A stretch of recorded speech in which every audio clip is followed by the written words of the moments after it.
couple of businesses. So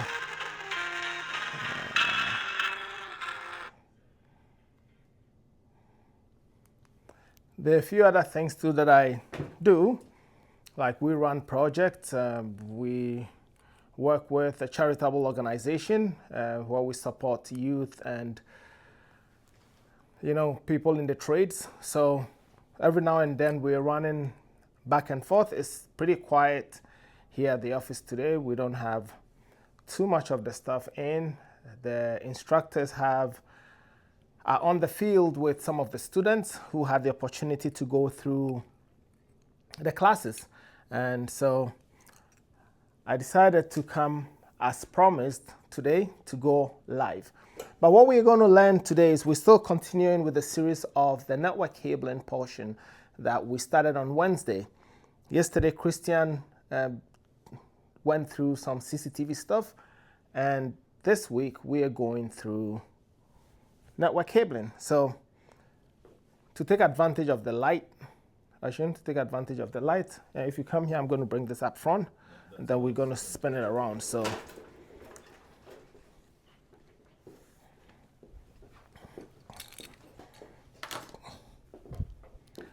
great. So this is your typical patch panel. This is what you want to be doing out in the field. Right, this is what you're going to be doing out in the field. You can see there are different types of patch panels that you can do. One thing you want to try and avoid is something like that. I wanted to bring that one also here, but this is also something that you want to try and avoid doing, like this. And this is very common when you go to most of the network closets. You find it like this and it's a mess.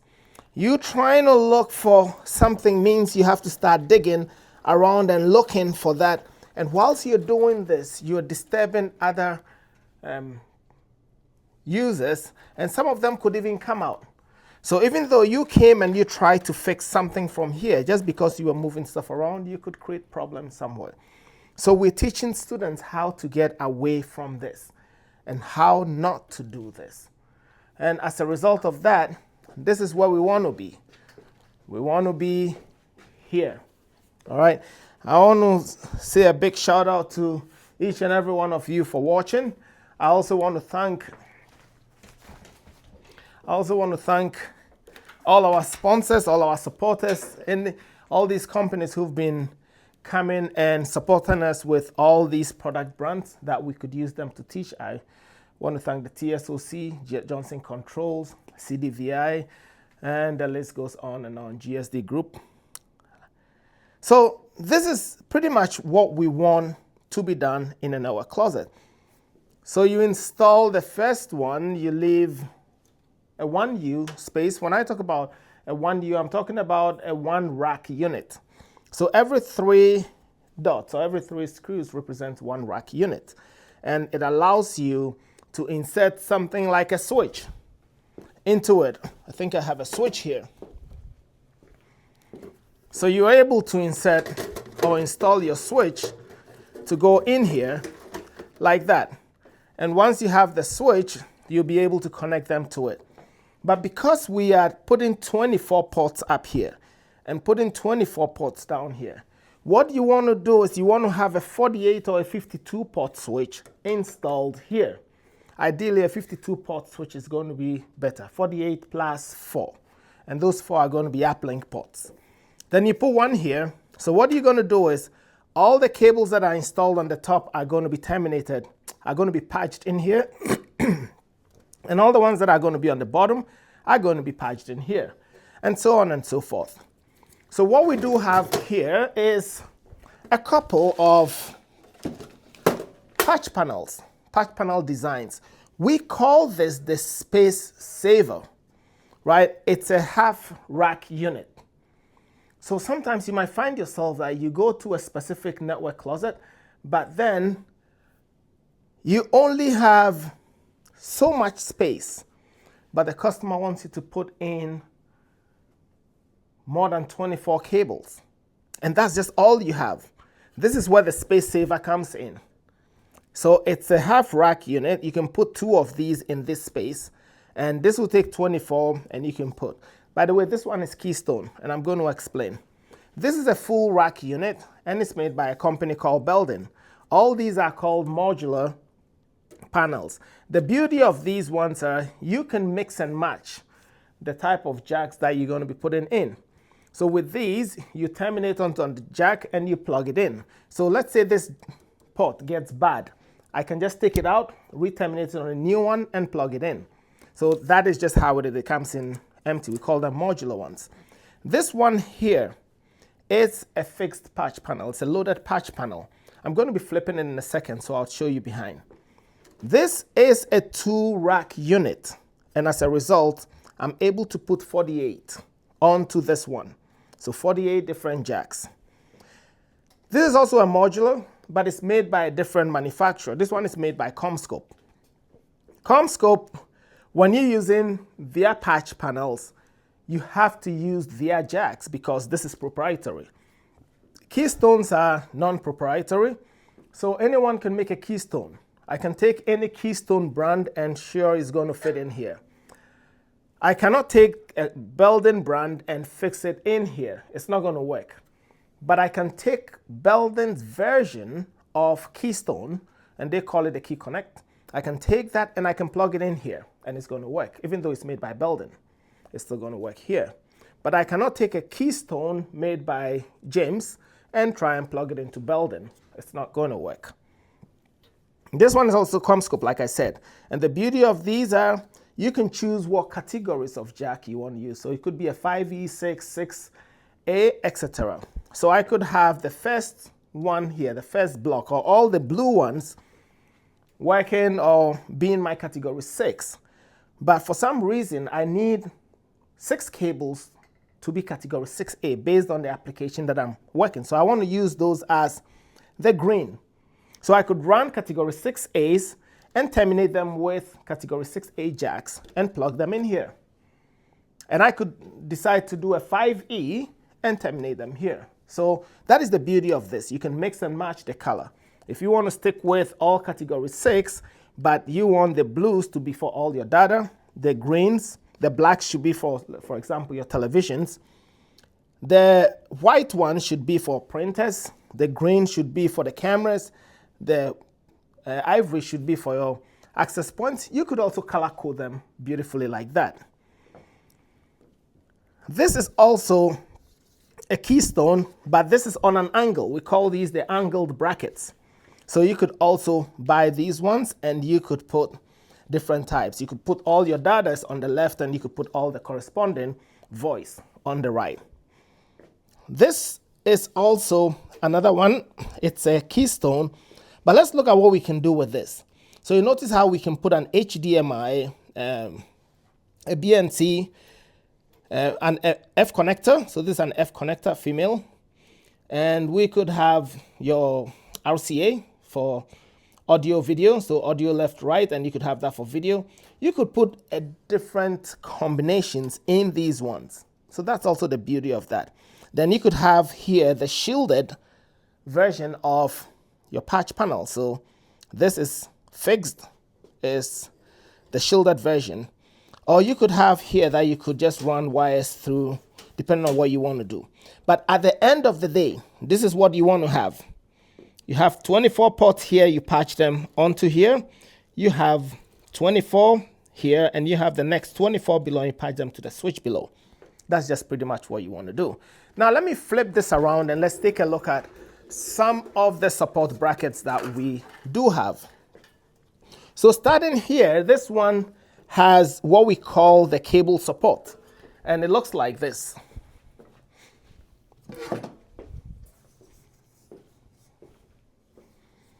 It looks like this. So, what do you want? The projector? Yeah. So it's got the cable support on it. So when you run the cables are going to rest here. This way gravity doesn't pull them down and you don't have them sagging. So it's got a cable support here and all the cables are attached to it. The same goes for this one here, the one from Beldin. You can see how all the cables are dressed nicely with Velcro on there. And we have this type of patch panel that does not have any cable support. And that's this one here. There is no cable support for it. When you buy it, this is how it comes. So if you want to terminate something like this, your best bet would be terminating it like that. And this way you're going to secure the cables. The problem with this is once you terminate it good and you dress it up like this, it's not going to go anywhere. If it's there for 25 years, it's going to be there for 25 years. Unless, of course, one of these ports get damaged. Once a port gets damaged, you cannot take it out because it's got its own circuit board like I spoke about. And with these ones is the angled. The angled also comes with a cable support. So you dress your cables on it and you can see all the cables are going. You could bring half of the cables from here and half of the cables from here. So you have a nice curvature like that. With this one, it's a 48 port.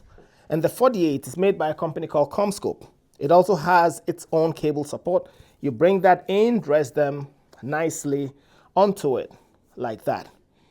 This is your shielded variation that we do have here.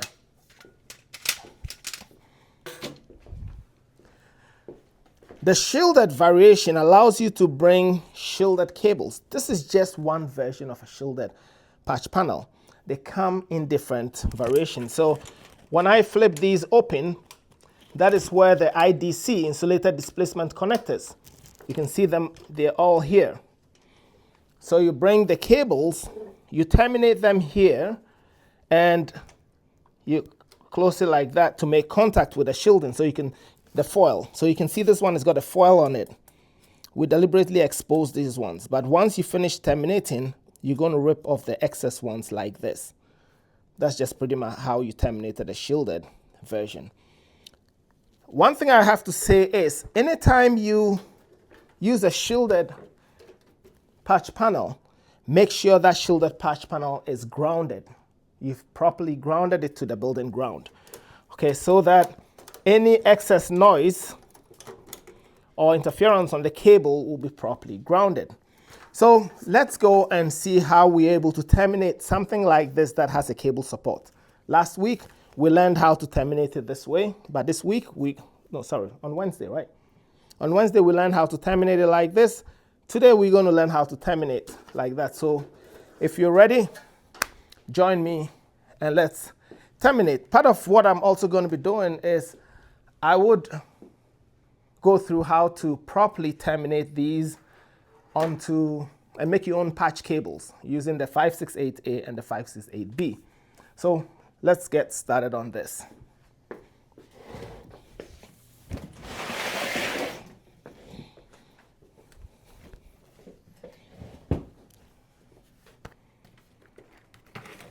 Good.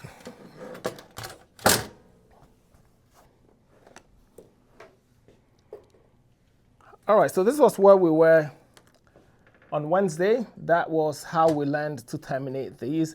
We went through how to stage your boxes, how to pull your cables properly, how to number them, and how to dress them. So we worked on this last week.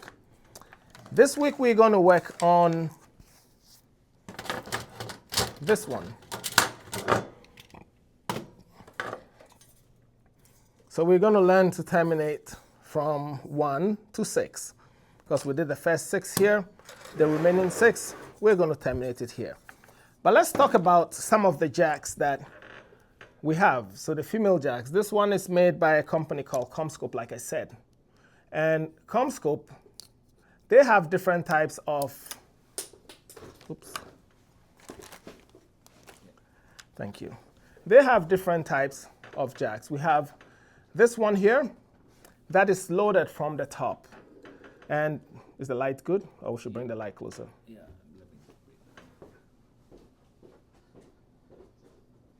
You can continue. Yeah. So, and it's also got the color scheme that you have to follow. With these, you can either terminate using your 110 punch tool. Where did I leave my impact tool? Oh, right here. You could terminate it using this, or you could use the SL tool, which is this one. And this tool comes with the lacing fixture. That is the lacing fixture. So this allows you to load your cables in. You load your cable into this and you terminate. I'm going to teach you guys how to use one of these in case you ever come across that. So this is the Comscope tool with the lacing fixture, the SL tool. And that is used to terminate these types of jacks. So that's one of them. I also do have some other jacks from here that are made by a company called TSOC. Well, you got to, did you reach out to, what's his name? Yeah. Imran's guy? Yeah. Okay, do you tell him what we've gone live? Not yet. Okay, just email him and tell him so he can just tag along, yeah. So this is made by a company called TSOC, Transglobal Systems of Canada. And the part number for this is TM-314-8C6WH. So it's a Keystone jack, and they have their name right there, TSOC. This is also a different type of jack. You can see it's different from this one. This is made by Comscope, but this is a Keystone version.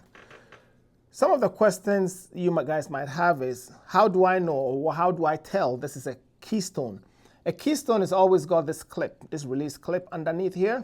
So any jack design that has this clip underneath here is known as the Keystone brand. It's a non-proprietary brand, so you can design it, but you have to follow the standard guidelines regarding Keystone, and you can make one. So this one is from TSOC. And we can also terminate this using the 110 impact tool, or we can use TSOC's rapid jack. That's what they call it. That is the rapid jack from TSOC. And the part number, I believe, for this one is CT-RJ314-8. That is the part number for this. So TSOC was kind enough to send couple of them in so that the students could use. So we're also going to learn how to use this to terminate, and also how to use this, the proper ways. So that's 2 for 2. And we have another one here. This is very similar to the one from TSOC. They both what? Who knows the name? Who remembers the name? Because it's got a clip here. Anyone?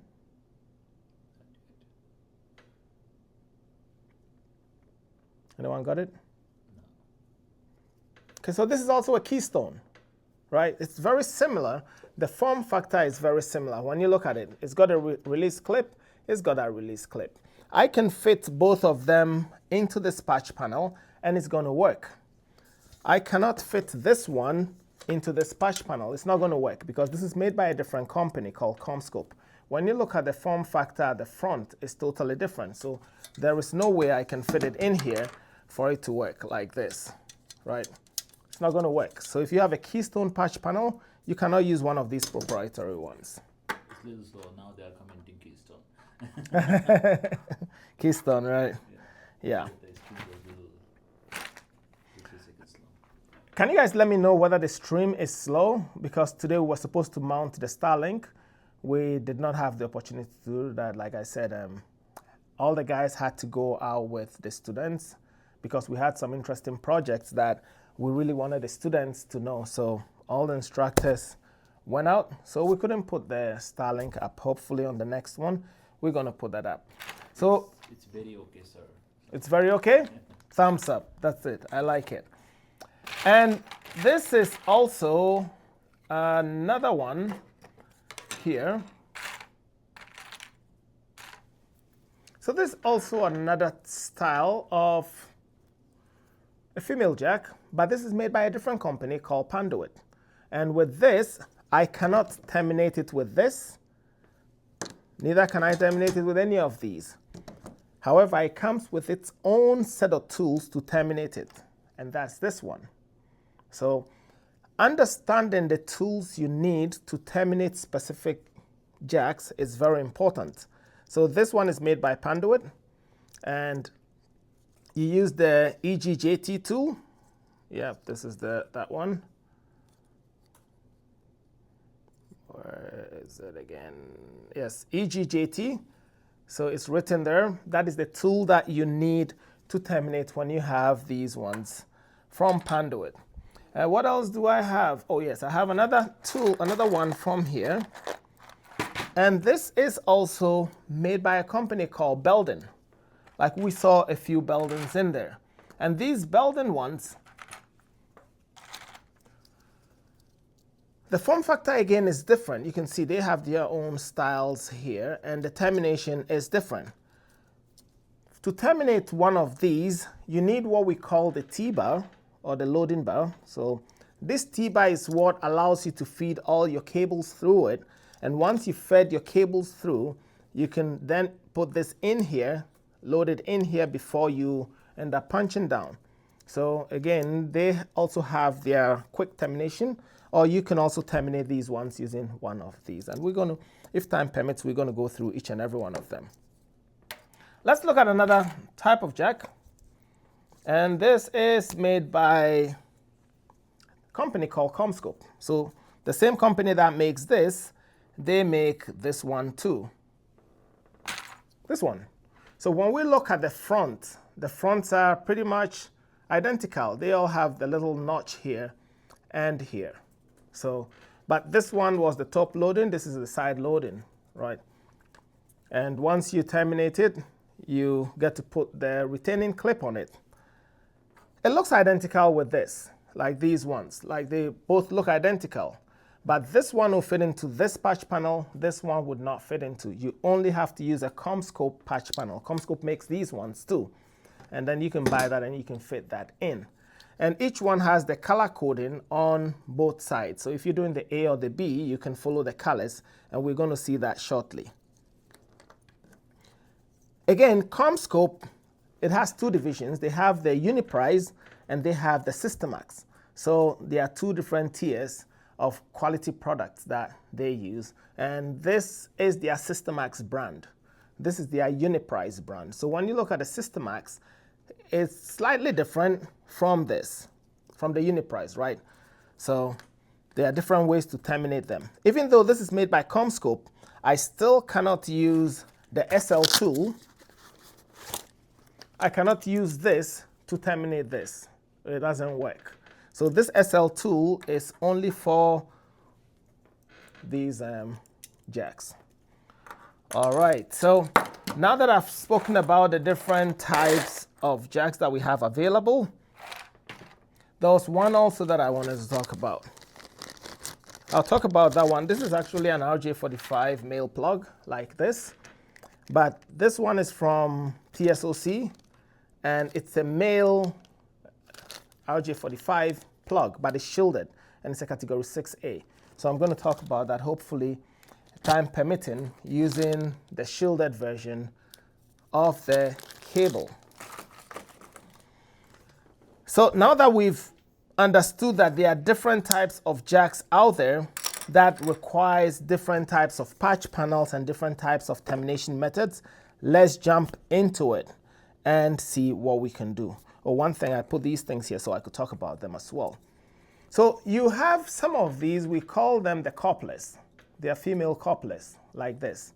And these female couplers, they just allow you to terminate your cables using the RJ45 plugs like this. So you terminate it and you just plug it in. So I think I had a piece lying somewhere right here. So what you can do is you can terminate your cables like that, put a connector on it, and just having to plug it in here like that, in the back. So again, this has that little clip here, and because of that, this is a Keystone coupler. I can take this coupler, and this coupler is going to fit in here because this is also a Keystone, right? I can take that and I can make it fit. Just like this, slide that in here. I'm going to turn it like this so you can see. I can take that, and when I'm putting a Keystone, it's got a little notch underneath it here. And that is what is going to end up clipping here, and then I'm just going to snap it in. So take that like this and snap it in. And that fits. So when you look at it from the front, this is how it looks like. And they come in different colors. You could buy any color you want, and you could also plug them into a Keystone patch panel. So I could have this and just bend it at an angle like this and snap it in. And you hear that snap. So if you have these ones like this, then you don't need to use any of these jacks. All you have to do is terminate your cables like this with an RJ45 male, and you're going to plug them in like that. So you just dress your cables, terminate them with the RJ45, plug, plug, plug, plug, plug. And that's just it. If you don't want to use one of these, then you have to get a Keystone female jack, terminate it, and once you finish terminating it, you're going to plug it in here like this. So push that in here, and it's going to snap. So we're going to take this one like that, and then I'm just going to snap it, and then it snaps in. So with my cable on it, but I have to terminate the cable on here. So when I look at the front, it's going to be exactly the same, right? So let's go through it. For this lab, I'm going to use the TSOCs. I'm going to use TSOCs, but also I'm going to use one different one that is not made by TSOC, and we're going to see. With TSOC, when they made up their rapid jack, you could only use their rapid jack for their tools. Sorry, for their connectors, this one. Because the termination is such that it's got some sharp blades in here that once you terminate, you put your cables, you arrange your cables inside properly, you are just going to end up feeding this, sliding it in here like that. So it just fits in. And when you do the crimp, when you squeeze it, the blades in there will cut off all of the 4 cables at once, and you don't have to punch. That is it. So I cannot take this, even though I know that this is also another Keystone, right? I cannot take this and try to use this one to do it. See how it doesn't fit? If I try to crimp it, it doesn't, right? I'm going to end up damaging the tool. So you have to be very careful of the type of connectors that you're going to be using, the type of jacks. If you want to use this tool, then you always have to make sure that you buy TSOCs. This is a different one as well, made by a different company. And that is used to terminate their types of jacks. So this is another type, but this is their tool. You load it, and you have to put this in here like that. And that fits in. And once you do this, it cuts off all the excess cables that are going to be there. So you notice how every manufacturer designs their tools for their own jacks. In a similar fashion, when I take the one from TSOC, it's not going to fit. You can see it. When I try it, I'm going to damage the jack, right? So that's just what we're going to do. So first of all, when it comes to terminating these types of jacks, let's see what we can do. There's a specific way. You're going to need that, or you're going to need some Velcro. So these ones I have handy. If you like to use the wire stripper, you can have them. I'm a big fan. I always use the lineman scissors. Where did I put my scissors? I had in my pocket yesterday. Or you can use this one as well. This is also a cable stripper. This cable stripper, it can do so many things, but I'm not a big fan of it. It's got too many blades in it. There is a blade here, and these are very sharp. There is a blade here, there is a blade there, there is another blade up here, there is a blade here, there is a blade here. So if you're not paying attention with the tools you're doing, you can easily cut yourself. So I'm not too much of a big fan of this one. For those of you who do not also have access to one of these impact tools, sometimes when you buy a set of Keystone jacks from whoever you buy them from, they can put one of these in. You can also use these to terminate some of your cables, right? It's meant to fit in. You see it? you can use to push all your cables to make good contact. I know it's not everyone who can afford one of these. So if you buy a pack of tools, they might put one of these in. When you see it, it's got a little stripper on this side with a blade, and you just have to press squeeze here open like that. And you're going to put your thing and try and strip it. And this is going to help you to insert your cables into it and use your scissors or your side cutters like this one to snip off all the excess that you have. So that's also another way that you can get that done. Are there any questions now so I can answer them as and when we are going? We're proceeding with this. Okay, good. I guess if there are no questions, everyone is following. Ideally, when you get these jacks from TSOC, each one comes with what we call the retaining cap. And this cap helps the cables that you've terminated to remain in place. So they have some sharp teeth in here that allows you to put this on like this, and it secures the cables in place. So it's a clear retaining cap that comes with it. Always remember, you have to put it on. So we're going to be using them a lot. So what I need here is a few of that. Do you teach the fiber courses? Yeah, we teach fiber courses. We have a bunch of fibers that we talk about. We teach splicing, we teach mechanical splicing, and mechanical termination as well. So these are just a few fibers that we use in here. We have the loose tube fiber, we have the armored fiber, we have the single mode, multi-mode. Yeah, we do teach fiber in here as well.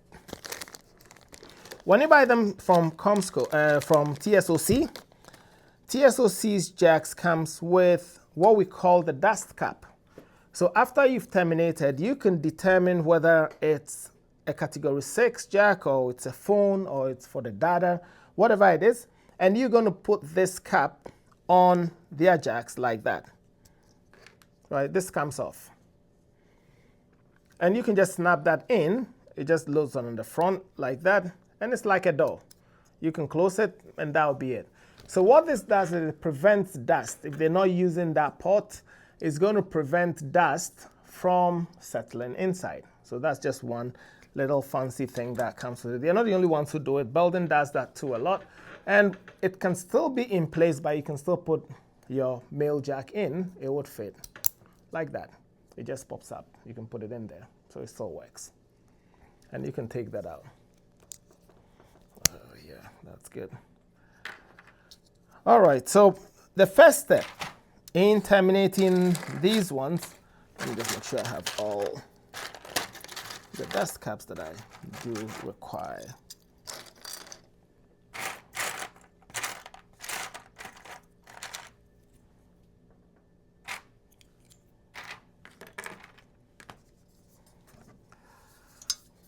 Now let's say we have these ones in and we have to take them out. There is a trick to take them out. You see, when you try and squeeze it, it doesn't come out. You would need like a flat, small screwdriver, a flat one. All you have to do is you have to wedge it up on the top. Just depress it down a little bit. So when I take this, I'm going to put this here. Just squeeze it down a little bit and bend it down, and it comes off like that. That's just all you need. Take that, slide it up here, bend it down a little bit, and it comes down. That's just pretty much how you end up taking it off. Some of them could be a little bit tighter than others. So that's just it. You need something flat with you. All right.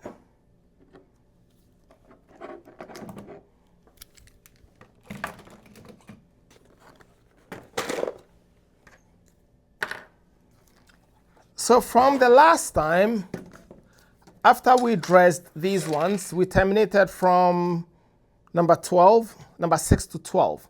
So today we're going to terminate from number 1 to 6. We are going to dress the cables and continue with our dressing. Did you get me the scissors? No, I couldn't find it. Where did I put it? I think I left it on. 1 second, guys. I'll just grab my scissors.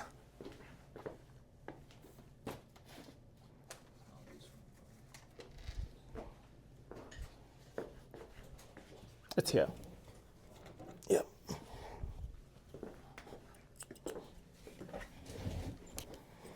So that's my scissors.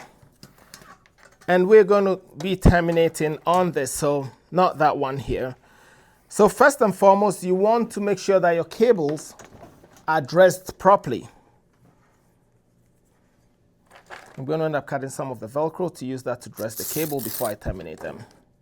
You can also use zip ties. I'm not a big fan of zip ties unless you know exactly what you're doing. If you're using zip ties, that's fine. You just have to make sure that you don't over tighten that. So let me dress these cables here a little bit.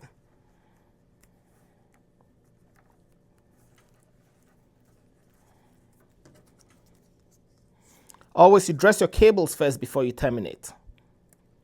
And by dressing, on Wednesday, we spoke about how to dress the cables properly using the cable comb. I did dress these ones, but I took it off, and the cables are pretty good. That's the good thing. When you comb your cables, you can always be guaranteed of a very good job and a very clean job.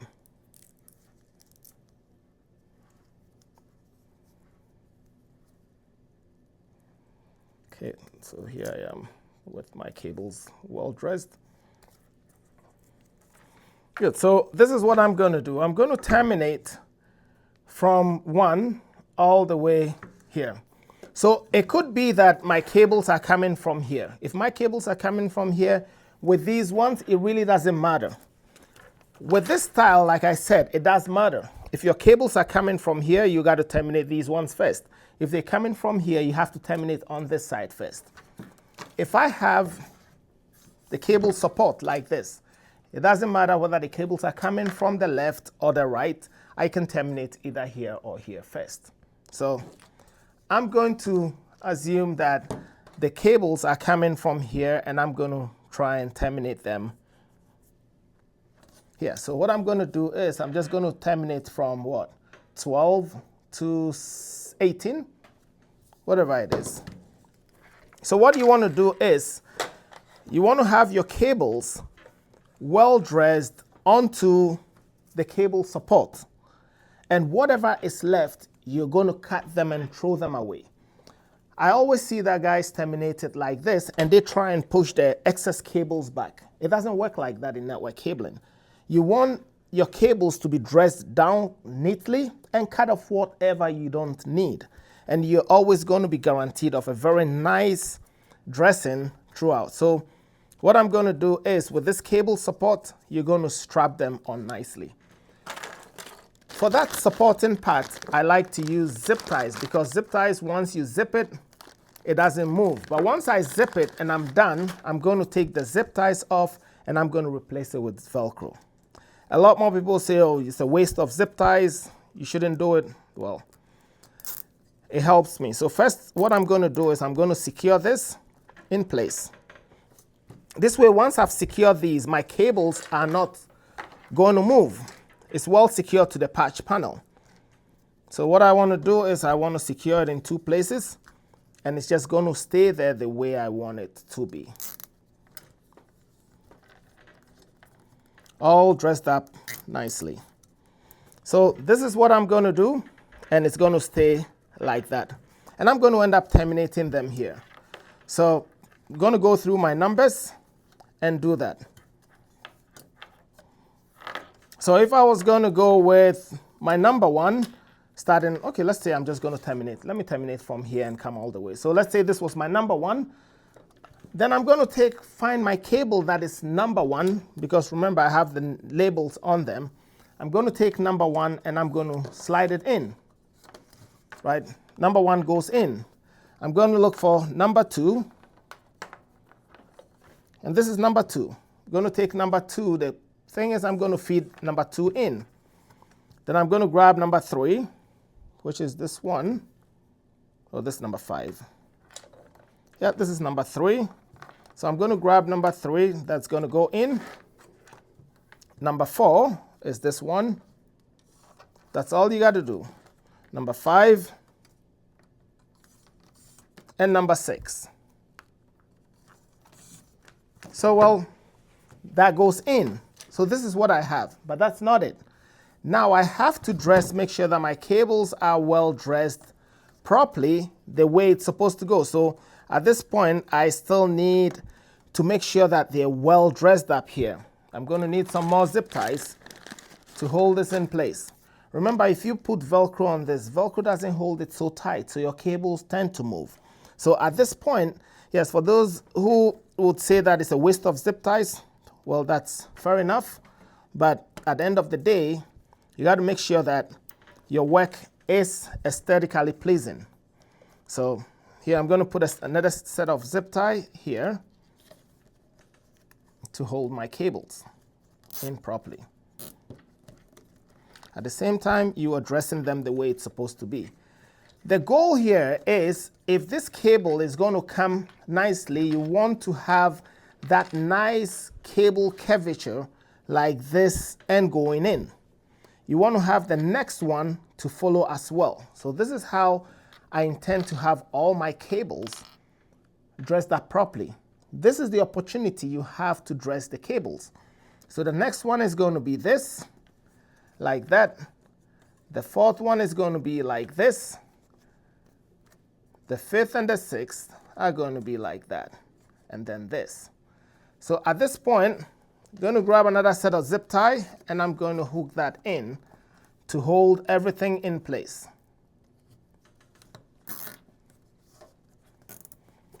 So I've used 4 zip ties now. Here, I'm still going to use a few more. And this one, which is the last one in this, that's how they're going to go in. So it just makes sense for me to try and hold them in place. So the first 2, probably I could even add the third one to it. It's up to you. But when I add the third one to it, you see it's going to be too bulked up. So I'm just going to use the first 2.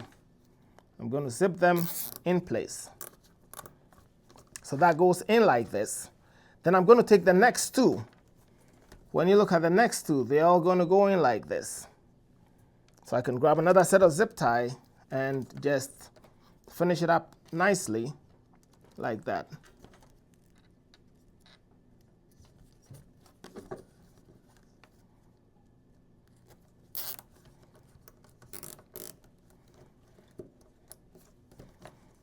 And I have my last 2 going in here. That's what I want to do. So this is why I get to dress them.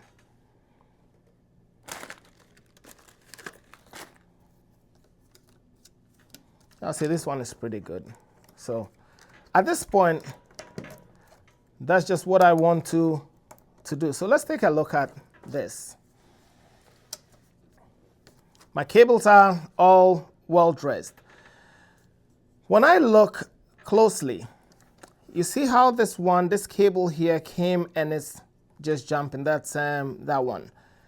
Probably when I look at the way the cables are dressed, I could have flipped them a little bit to make sure that this one overlaps. And you could see that that would have been better than this. If this was, let's say, the number 5 and 6, so this one could go here. You know, if I just flip them a little bit, and then this one goes here, it makes my dressing much more neater. So now, just because I flipped it, so I could tie it up the way I want it here. Good. So I have all the cables coming in like this. You can see they're all dressed up nicely. What I want to do is I want to grab the zip tie that I have, the permanent marker. Then I'm going to write here the cable numbers. But if you're working on a cable that has to be certified, I said they don't like you to use permanent markers to write on that. At this point, you have your printed labels, and you're going to wrap your labels on each cable here so that you are able to identify them. You understand why you have to print your labels on them, because you're going to take these ones out again pretty soon. So for that, I'm just going to relabel them and say this is number 1, -1, number 2, -2, 3, -3, 4, -4, 5-5 and 6-6. And I leave the dashes behind. So these are the two ways you could do it. Either you use that to label it. Preference always is to print your labels and wrap them around. So that's safe. Now on the front portion here, what I'm going to do is I'm going to take this and I'm going to mark where the cables stick out. So you're going to go to the front of your rack, and this is what you're going to do. Remember, when you're terminating this, this is bolted in your rack like this. So all these dressings that you're doing, you're going to be on the opposite side of the rack. But once you've managed to feed all your cables through these holes, you're going to go to the front of the rack. And what you're going to do is you're going to grab the permanent marker, and where every cable stops out, you're going to mark it like that.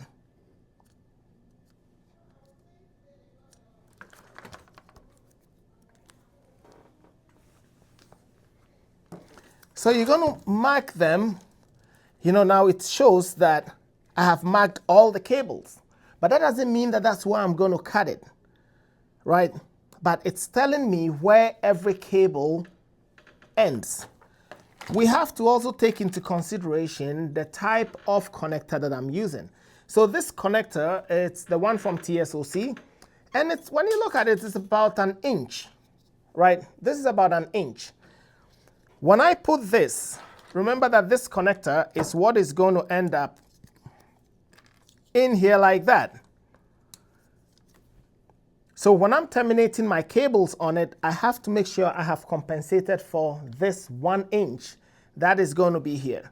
So let's take a look at it. This is going to go in all the way like that here. And then I have like 3/4 inch, 3/4 of an inch, 0.75 of an inch sticking out. So that is what I have to terminate my cable on. So if I put this on here like that, that's just going to be about what I need to shave. So now that I've done this, remember, I can now take all these cables out. If you sometimes have too many long cables sticking out, so these ones, they were a little bit short, so you didn't see that effect. Sometimes you have a little bit long cables, like about two feet sticking out. All you can just do is save yourself some time and just trim off the edges. All these excess ones, trim them off.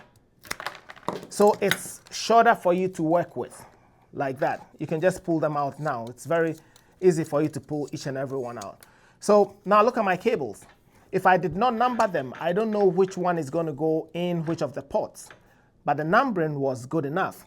And each cable has the line on it telling me where it steps out. This is the end of it. So what I can do is take this jack and I'm going to put it on with where the line is, right? Because this is where it steps out. And this is where I have to strip. So you notice that. If I was using a different jack, I'm going to try and measure. So here I have to go up a little bit. But because I'm using this, that was the end where my thing is going to flash out from the top. So I take this and I put it next to it. That's about this. So this is where I'm going to end up stripping. Just here. I just strip it a little bit. Remember, I don't need all this. You can cut it off. I need usually about 2 inches. That is good enough for me to work with.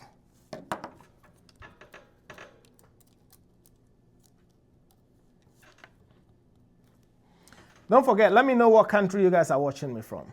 And if whatever I'm doing, if you're learning something, if it makes sense, if you do it differently from how I'm doing it here, definitely feel free to let me know how you terminate yours, and that way we can compare some notes. I want to see a country that I've never seen before. I'm looking for a country like Uruguay. There's nobody from Uruguay who's coming. Okay, so South Africa, Uganda, Ghana, South Sudan, Rwanda, Ghana, South Africa, Zimbabwe. It's interesting to see. Zimbabwe, Gambia, Kenya, Luxembourg. Oh, first time I USA. saw it, Luxembourg.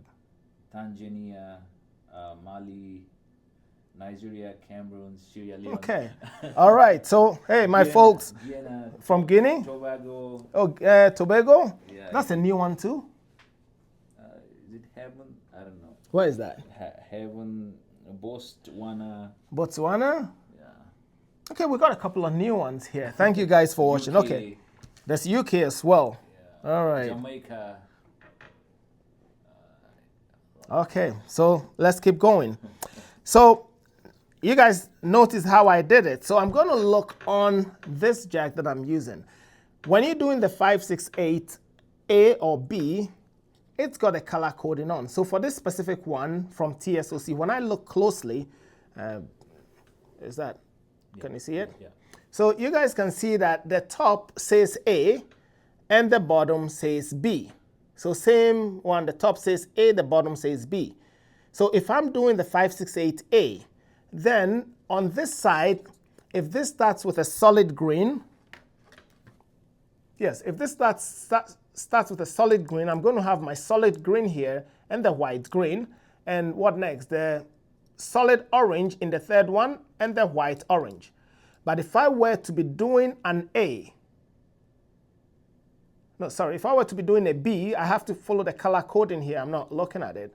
And then what is going to happen is, this is one of the instructors. Hey, Christian, I'm on live. Okay.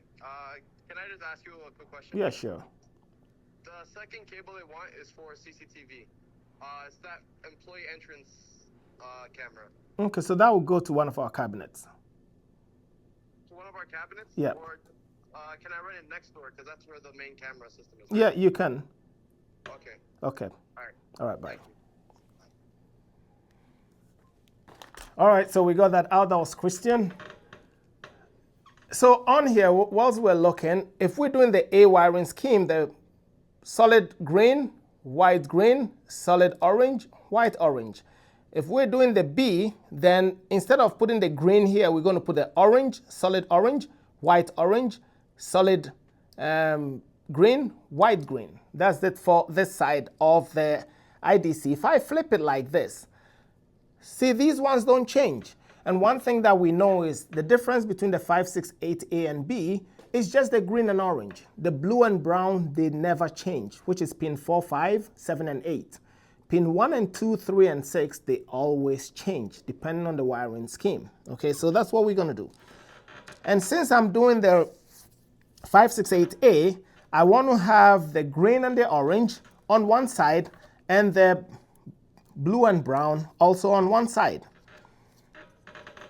Sometimes I see guys terminate it like this, and you have a lot of cable exposed like that. No, that should be a no-no. If you measure your stuff correctly, you shouldn't be having stuff like this. This is where I want it. I want the jacket to be buried inside like this.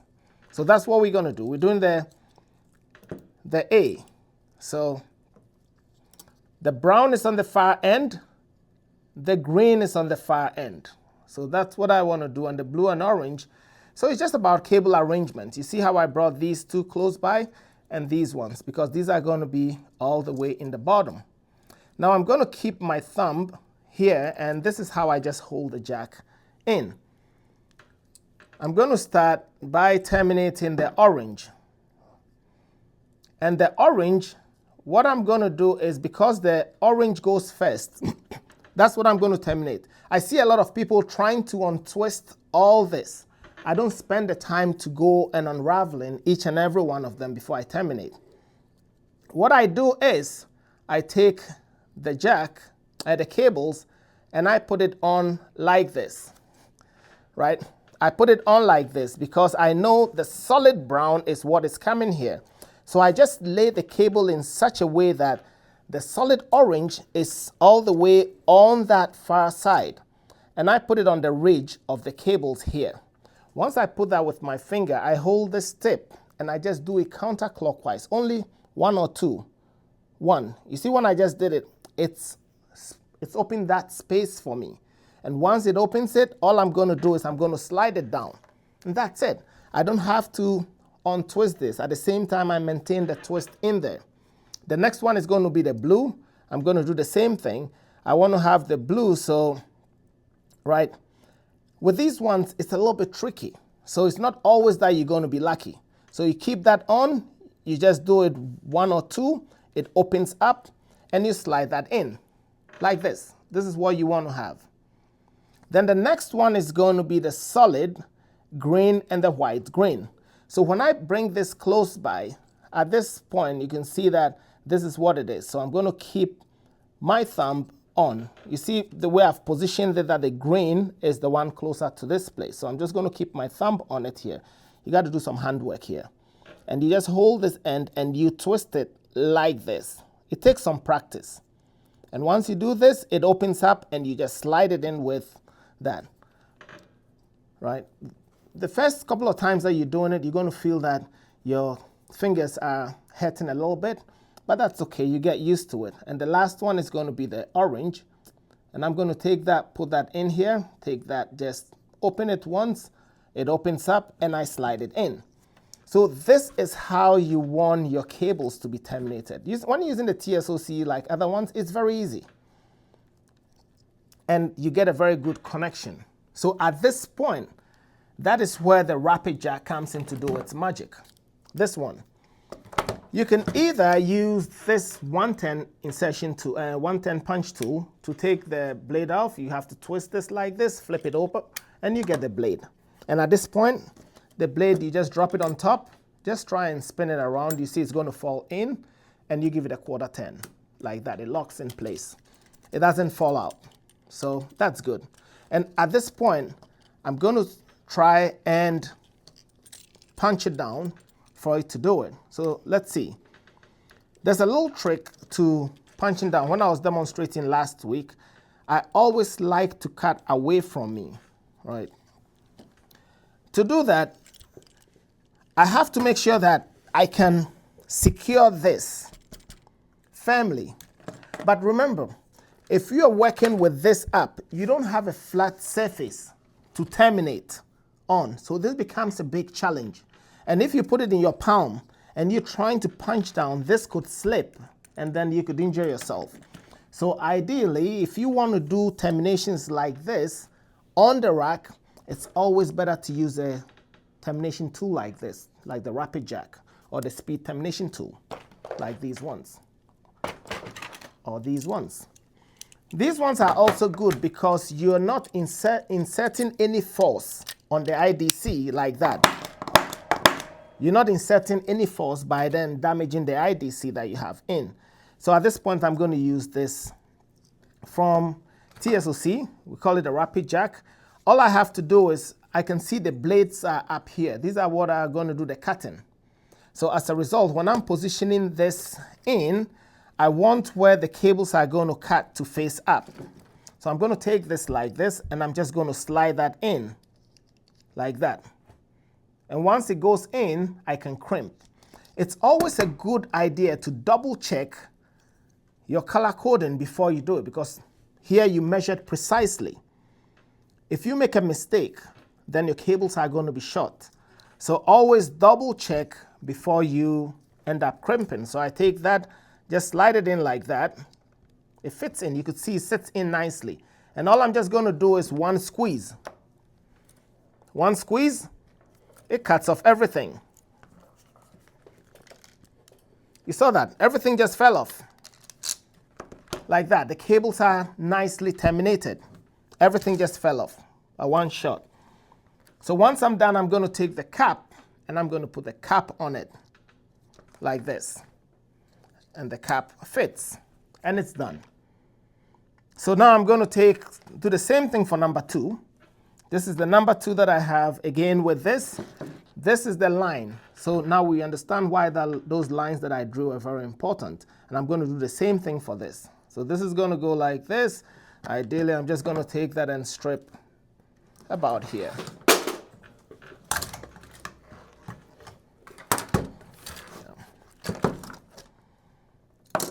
And that's just about it.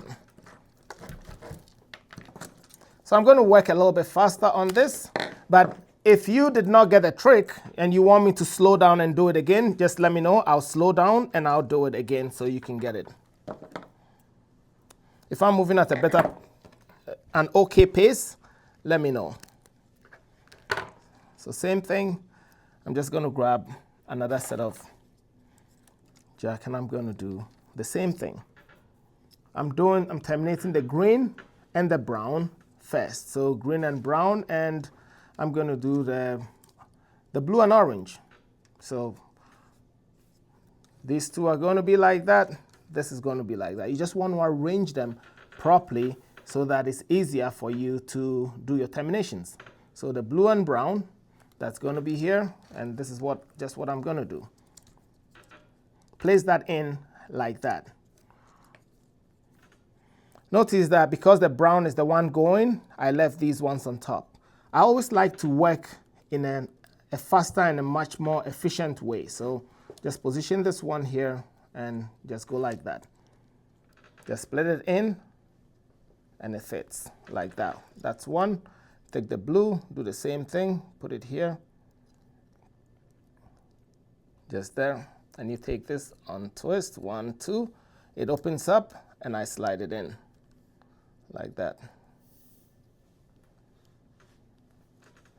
And I do the same thing for the green, like that. Put that here, put my... The trick here is, you see where I'm putting my thumb? I deliberately keep my thumb in there, so when I'm untwisting it, it's not going to untwist past my hand. My thumb is going to untwist this way. When I'm unraveling it, it's not going to unravel because my thumb is here. If I don't put my thumb here and I take it off and I start to unravel, it's going to unravel below. And I don't want that.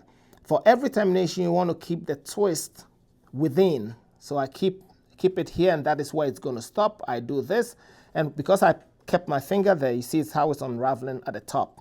These are just the tricks for terminating.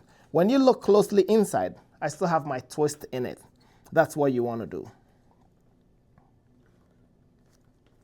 And this is also done. So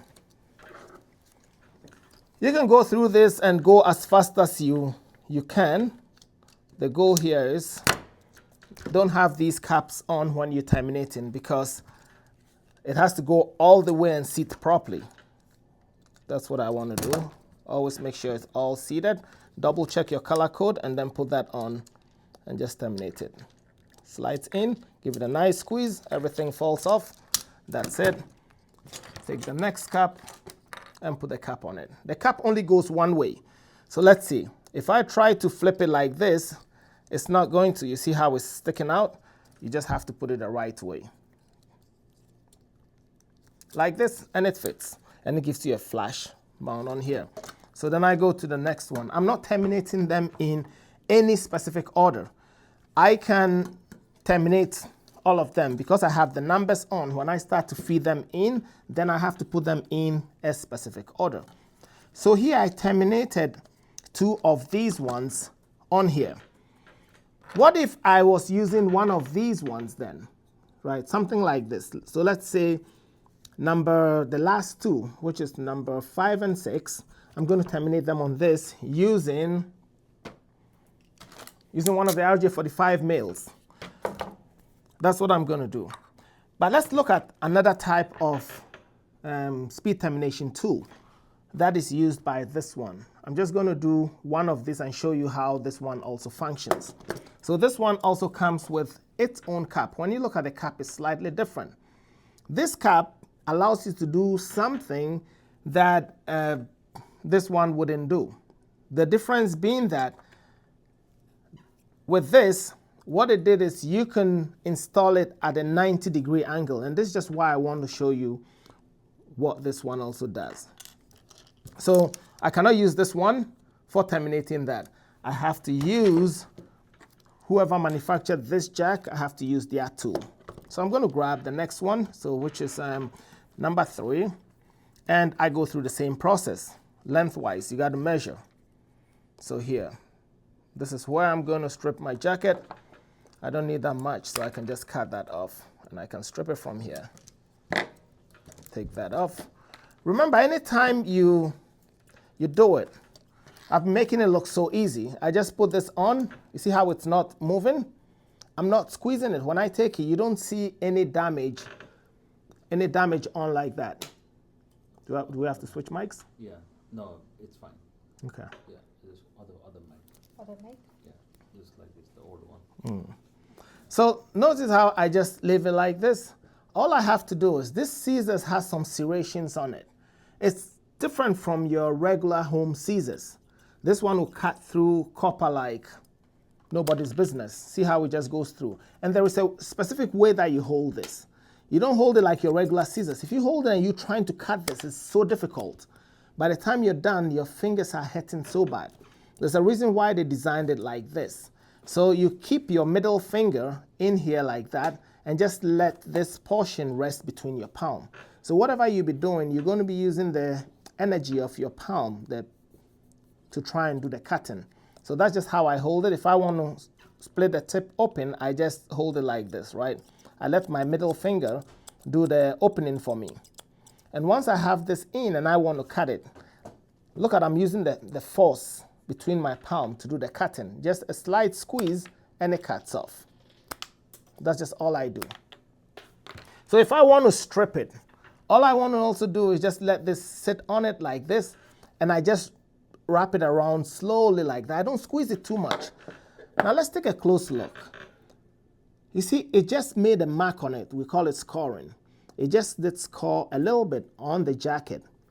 It's not cut through. All I have to do is to bend it a little bit, and you see the jacket breaks off. Just do it a little bit. So at this point, I know very well that my blade never touched the inner conductors. If you added too much pressure and you even had a small score in this, because remember, it's solid copper, once you bend it once or twice, it breaks. So this is one of the bigger problems that we've seen that's been made on the job site. So again, just score it. This cable comes with a center divider. And what I like to do is I like to split the cables like this. Notice how I've been using this tool. This is one tool also that I use a lot. It's called the Houseman. It's a micro cutter. Thank you, Ajin. It's a micro cutter, and I like to use this one a lot because it's able to cut flush. I'm able to use this one too, don't get me wrong. I like to use it, but you have to know how to use this one properly. You want a flush cut like that. It's going to give you a flush cut as well. So whatever you have. Now let's look at this one also.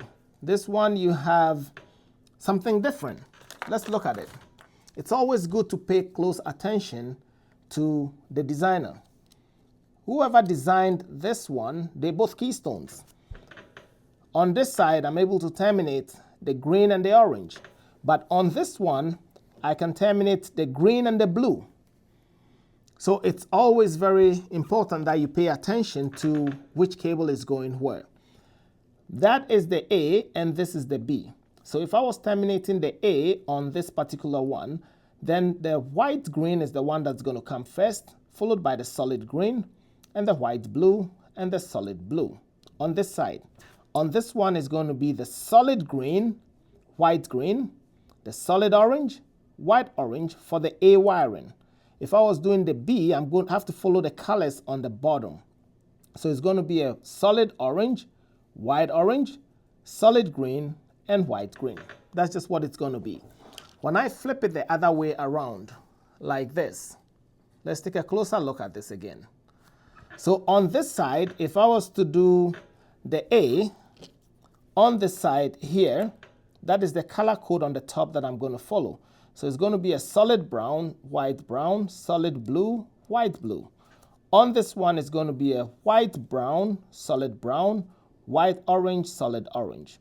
If we were doing the B on this side, it's going to be a solid brown, solid blue, white blue. But on here, the B color code is on the bottom. So a white brown, solid brown, white green, solid green. I hope you guys understand. This is just one of the ways you have to read the colors before you terminate. So here I have this one. When I'm arranging my cables, it's going to be totally different from what I did when I was using this one here.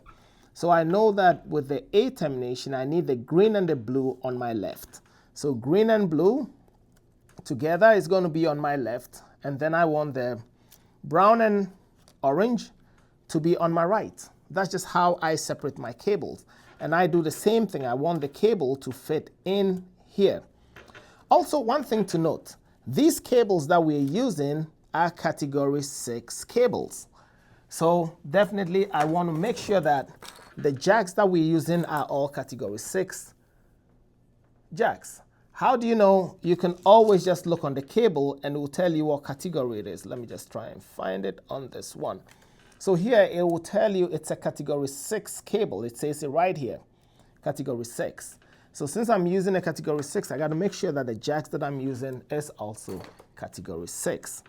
So now that I have it, I'm just going to follow the exact same thing and do the A wiring. The brown is on the farther side here and the green is on the farther side. So I want brown and green to be like that. And then the orange here and the blue on this side. So when I take that, it's going to go in like this, and I'm going to start terminating. That's the key. This is how you want to hold it. Your thumb holds it and supports it with your index finger. So you keep your thumb there, and that way it's not going anywhere. So I'm going to, my preference is always I like to terminate from here and come down and go there and come down. So this one, the white orange is what is starting. So when I'm going to position it, I want to position it so that the white is all further away. So just by putting this on here, you see it even splits open for me. All I have to do is force it down and it goes in. Then I want to do the same thing for the orange. So I bring it in here. I just want to make sure the white goes there. Keep my index finger on it like that. Work it a little bit, untwist a little bit, and shove it down. And that's just how it goes. I make it look easy. Yes, I understand.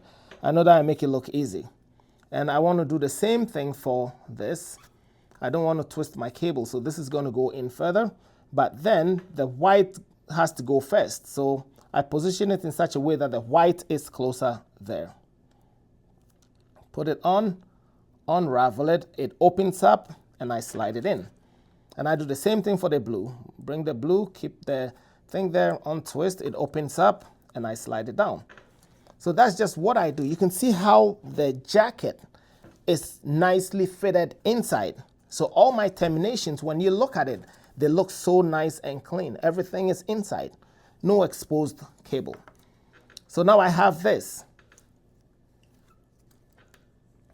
Remember, I cannot use this rapid jack for it. I have to use the jack that was made. This one here also, you are able to adjust the depth of cutting. So you can unscrew this and it's either going to push this forward or bring it back. Because this tool, they made it for a few other varieties that they have. So I take this and I'm going to just take this and insert it in here first.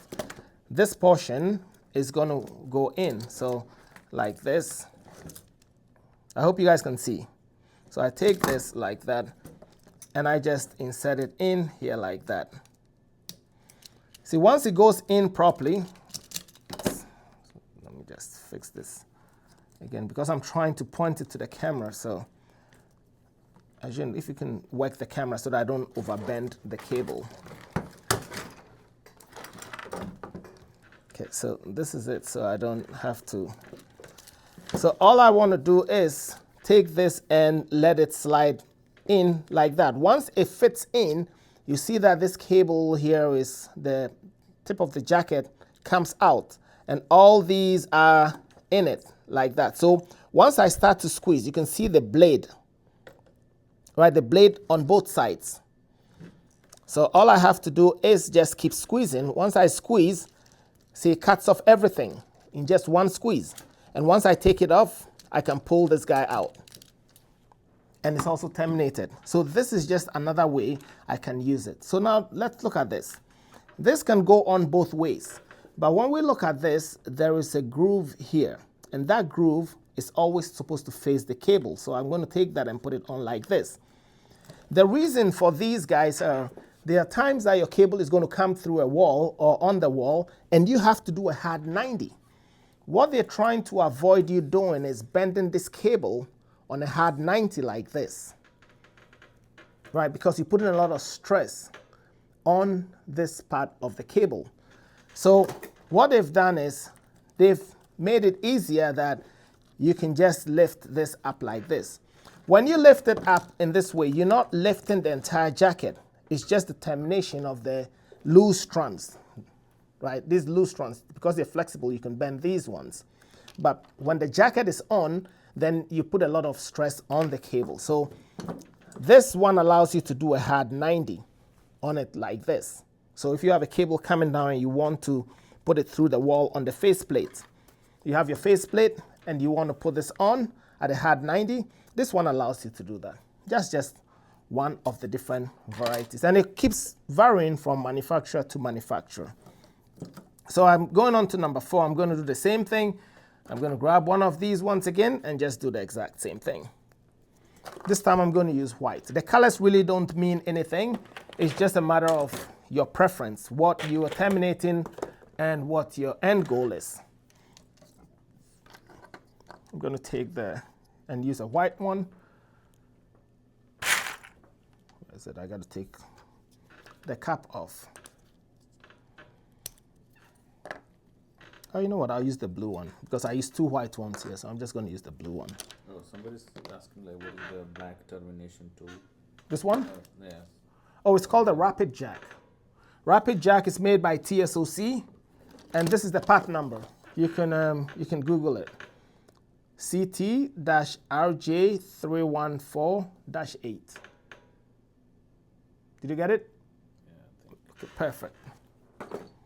So I'm going to do the same thing with this one, number 4. Again, just take that. I've been doing this for a long time, so I don't even need to always take this and put it here. But I'm telling you, if you're new to the trade, this is what you just want to do. It doesn't take too much time. Just put it there and put your thumb as a marker where it stops, and take that and just score a little bit on it there. That's all you want to do. Just a score on it, bend, bend, pull. That's it. This is usually too long for me, so I think this is just about what I like doing, and spread it apart.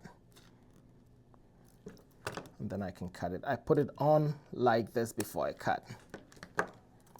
So again, with the same concept that we just spoke earlier about, I have the green and the blue, orange and brown. So green and blue to one side, this to that side. This is how I like to prep my cables. Take that and just feed it in like that. Starting with the white, brown, and the green. So these are the ones that goes in first. Jacket in. Jacket always has to be in. And I'm going to start doing the same thing that I did for that. Here, put it on, unravel. Somebody's asking, are you using A or B? I'm doing the A. I just decided to follow. So I'm doing the A termination because here in Canada we do a lot of A, and our neighbors across in the US, they do B a lot. So that's just what I just do. Some of them you might not get them exactly lined up. So I just do that, do the green first, put this here. I have to do the white green. So try and position that one here and just unravel. And then the white green goes there, slide it on. And I do the blue. Just unravel it and just slide that in here like this. And that's it. So I have my cables in there like that. And I just grab the tool and do the same thing. Slide it on and press and cut. Termination is done. It's quite fast. And all I have to do is to grab that and put it on. Which part of Canada you're in? So we're in Woodbridge, Ontario. And that's just where we are.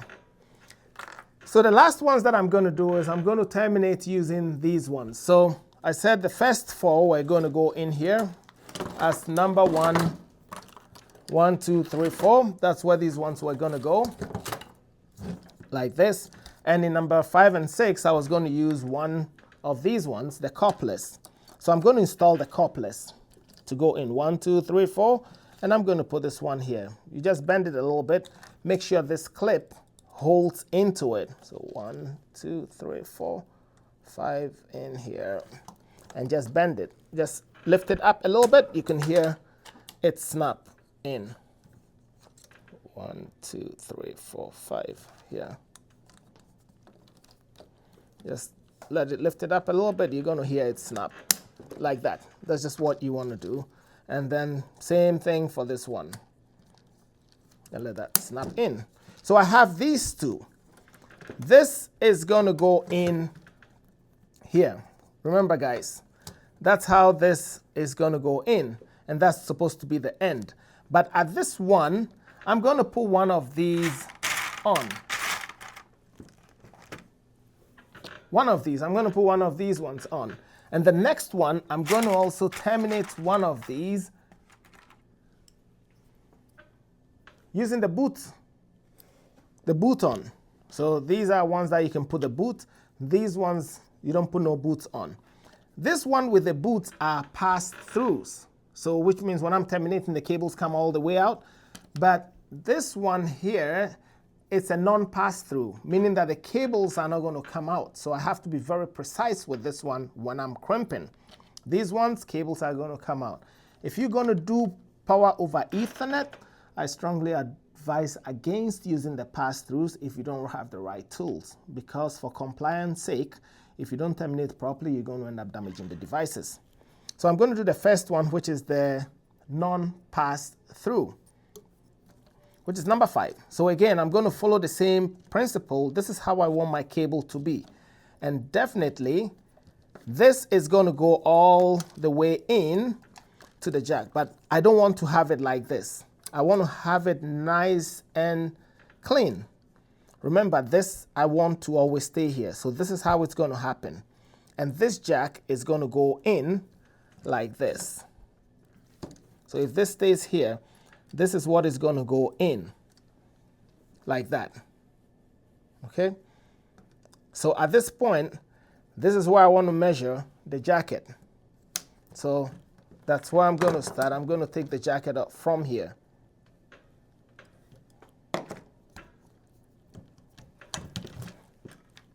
Take that off, just go through the same process. Like I said, this one is non-pass-through, so you have to be very thorough with how you terminate it. I always, again, that is too long for what I'm going to do. With this one, you'd have to, I always like to leave about 2 inches. With this, you'd have to unravel. There are multiple ways that you can unravel it. You can take one of these empty ones and just slide it on. You could do that as well. Right, you just slide it on, it unravels it for you. There are guys who also like to do this. Like if you're old school like me, you just want to go like that. That's fine, you can do it. These ones you have to unravel each and every one before you can work with it.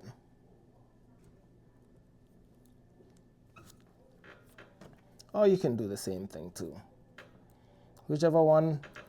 Let me know how many of you have tried this technique before. It saves your fingers. So just like that. And we're going to go through and straighten these. Because I've been doing this for a long time, many years, my cells here are pretty much numb, right? If not, and you have one of these lineman scissors, that's what these notches are there for. These 2 notches, I just have to take one of them, put it in that notch, let it lay in like that, put my thumb on it, and just lift it like that. It straightens it. Very nice. If you don't have the scissors, and this is what you only have, right? If you only have one of these, you can use that too. Just take that, put it on the side here, put your thumb on it, right? Put your thumb on it and just try and work it out 2 times. It's going to straighten up, right? But I prefer to use my fingers all the time. Just go like that, it straightens. Just straighten it up like that, and it works for me. The trick in terminating RJ45 males is how straight you can get your cables. If you can get your cables like this, I guarantee you're not going to have any issues. You know how I just straighten them up? They stay the way they're supposed to be. So again, I'm going to terminate the 568A. And when I look at these connectors, I always like to look at it with the golden pins facing up. That's how I always like to look at it. When I look at it with the golden pins facing up, then starting from my left to right, my left is pin number 1, and the far right is pin number 2. Okay, so that's what we're going to do. We're going to start from left to right. And with the 568A, your pin number 1 is your white green. So white green is going to be pin number 1, solid green is going to be pin number 2, etc., etc. If you don't know, when you look on the jack, it also tells you. You can see that I have number 1 here, number 2.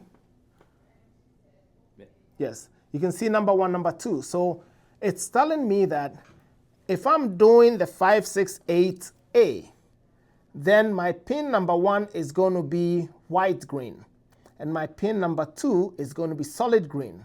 If I were to be doing the 568B, then my pin number 1 is going to be white orange, and my pin number 2 is going to be solid orange. Look at this one. My pin number 5 is white blue. My pin number 4 is solid blue, either for A or B. So these ones don't change. And when I flip it, my pin number 6, if I'm doing the A, is solid orange. Pin number 3 is white orange.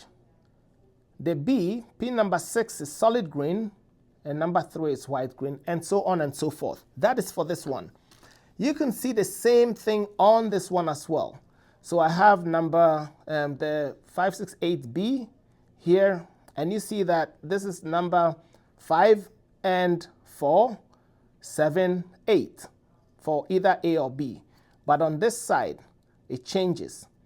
The numbers are also written there. So if you really don't know what your pin configuration is and you want to terminate onto a pass-through jack from 1 to 8, and you don't really know the colors and you have a jack next to you, you can just use that as your cheat sheet and do it. So working that way, you always want to make sure that the cables from the root where the jacket is are as straight as possible. So what am I doing? The 568A. You want to, because I have the white green starting, I want to make sure that I twist the cable in such a way that the green pair is what is starting. So look at it. I have the white green and the solid green. I am going to keep my finger, my left finger, because I'm right-handed, I use the left to hold it. White green, then solid green. Just straighten them together like this. They will stay where you want them to stay. And the next one, pin number 3 is white orange. So now let's look at this white orange. It's going this way, and this is it. So here, you see it's kind of crisscrossing. So it's up to you to try and see, do you go around it one like this or it stays? When I go untwist it once, it stays. If you do this, sometimes you see it tends to overlap around it a little bit. So your cable arrangement is very important. So white, green, green, white, orange. Then the next one is going to be my solid blue, which is pin number 4. I bring that one next to it. And remember, when I do it, I just wiggle it around like this. Look at how they are staying. It's not going anywhere because they are all in sync. After that, there's going to be the solid blue. Sorry, the white blue. That's going to be my pin number 5. Then there's going to be the white orange. This one tends to be a little bit tricky. Now, if I have to bring it here, you can see sometimes it's like wrapping around. So am I better taking it from here, this one? Am I better bringing it from here and moving it? Or I have to try and work its way around here in the jacket? I think this was a much better way. So that's just how I bring it. After that, this is my pin number 6. And then I have the white, brown and brown, 7 and 8. And then I bring that like that. So, and I just weave it a little bit. Now look at how from the root, all the cables are straight. That's what you want to be able to achieve. If you can achieve it like this, your cable termination is always going to be flawless. So that is what I have. I'm going to verify my colors again. Excuse me. White, green, solid green, white, orange, solid blue, white, blue, solid orange, white, brown, solid brown. Next is I'm just going to trim off a little bit of it to make it easier for me to work with. Anytime I terminate with these ones, I have to cut the exact measurement to make sure that these ones can fit exactly into that. Okay, so ideally this is what I want to be able to achieve. My jacket has to go in, and make sure that when I crimp it, there is a little clip here that has to bite on the jacket and hold the jacket in place. If I do not do that and someone pulls on the cable, it's going to come out. So I want to have the jacket come all the way here and just the copper strands go in from here. So when I put this close to it, this is what I want to do, meaning that with this, I have to trim the excess of it that way. I just did this for demonstration purposes. Notice that when you leave it, sometimes if you don't dress this properly, the cables could run around and could split around a little bit. So usually when I'm terminating, I don't never like to let go of how my cable arrangements were. So let me just go and re-verify that. White, orange, orange, sorry, white, green, green, white, orange, blue, white, blue, orange, and white, brown, brown. It was still in place like that. So this is going to go like that, and I'm going to trim like this. Sometimes I trim it and I leave about 1 millimeter. So that this way, if it's too long, I can just pull it out and trim a little bit. So with my finger still holding it in place, and also with the copper portion facing up, and my white green starting on the left, I'm just going to have that in, and I'm going to slide it in slowly. And whilst I'm doing that, you notice that the colors align, and I'm just going to push it all the way, wiggle it a little bit. Now let's take a close look at this. When I look from the front, I see that I can see the copper showing up here. When I look on the side, I can see the white green all the way to the end. When I flip it from here, I can also see the brown go all the way to the end. It's touching. And when I look here, I can see the color codes. I can re-verify that whilst I was sliding it in, none of the cables shifted. So you have to do a verification before you crimp. So I have the white, green, solid green, white, orange, blue, orange, and white, brown, brown. And it's all done properly. Right, you can also verify from the top, just to make sure everything is there. And once it's there, I'm going to grab my crimp tool. This is a universal crimp tool. It will do the 6 position, 4 positions, as well as the 8 positions. But it's got a blade in here, and this blade allows me to cut any excess cables if I'm using a pass-through connector. If I'm using a non-pass-through, it is still going to do the job. There are 2 different types of connectors that are available that you can buy. So when you go out to buy one of these ones, you see this one has the blade in there. So this will do both a pass-through and a non-pass-through. Let's look at the corresponding one here. This is a similar one. They're both similar, these ones. It's got the 8 position and the 4 position, or the 6 positions here. This has the 8 and the 4. But when you look closely, this one has no blade. Let me flip it like this. This one has a blade, this one has no blade. So this one cannot terminate a pass-through connector, but this one will terminate a pass-through because of the blade. It's going to cut off all the excess. So, but I can use either of these to terminate a non-pass-through. So all you have to do is, I'm using this one, take that, even though it has a blade, I'm just going to put this in like that, into the one that is 8th position. And once I squeeze, I wanted to show something, so I'm going to use this one here. Oh, this one has a blade too. I'm going to use this one that has no blade. Look here, once I start squeezing here, you can see some black thing come out. You see as it comes. And then when we look on this side too, you can see it's got some sharp teeth, like a lot of sharp teeth. So these sharp teeth here are what is going to push these copper pins. It's going to push everything in so that it can bite onto the copper cables that are going in there. And the second one that was here, this one here, that is what is going to squeeze this terminal here so that it's going to bite on the jacket and hold the jacket firmly. So those are what these two things are for. So if I take this and I put it in like this, when I start to squeeze it, you can see those are going to start squeezing the copper to the copper pins here to go in and bite onto the cable. Whilst you're doing that, you want to make sure that the cable never came out. So you want to push this further in to make good contact before you end up squeezing. So that's just all I'm going to do. Squeeze it, and that'll be it. Right? That's it. You just squeeze it, and it bites in. So when I look at this, this is now biting on my jacket, and these are biting in there. That's just as simple as it is for these ones. Now let's terminate this one, which is the last one, but I'm going to use a different one with a boot sleeve. Anytime you're using one of these, it's important that the first step is to put the boot on, and this is the boot. There are different types of boots. You can use this one, or you can use this one. Regardless, they all have to go in first. However, when you're using the lock boot mechanism, then you install this first, you feed your cable through, you do everything, you pass it through here. But before you crimp, you got to make sure that you slide this in fully like this before you terminate, because once you crimp it, it's going to force this one to lock in, so this doesn't come out. This one has nothing like that, so I'm going to use this one. All right, thank you.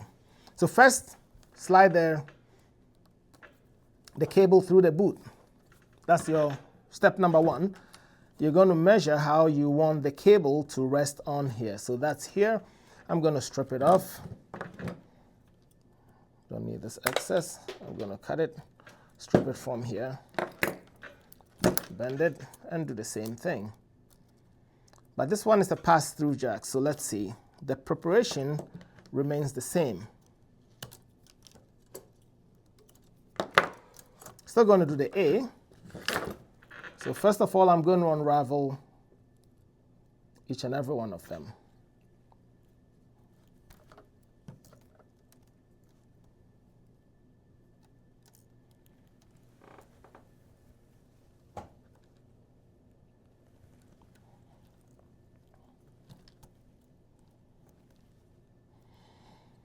And then I should be done in the next 5 minutes, 10 minutes, and that's just going to be it. I apologize, we started a little bit late today.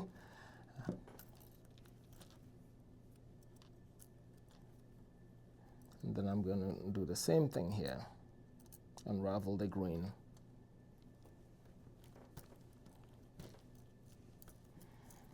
The goal here is to make them as straight as possible. So white, green, green, white, orange, blue.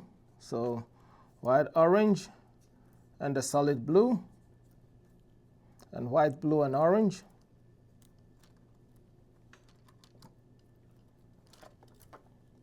And white, brown, and brown. So that's just all I want. With these ones, again, the secret here, when you look at my base, it all goes straight from here. So this is the first place that you want to focus. If your cables are twisted here, I can guarantee you, once you're pushing it through the connector, some of the cables are going to push all the way down. So you don't want to have overlapping of cables like the brown. You don't want the brown to go like this. If the cable is like this, and you manage to do it like this, the definite shape is once you're pushing it in, this is going to go down like that because you've already created a pathway for it. But if you have the cable straight, there's no way it's going to bend.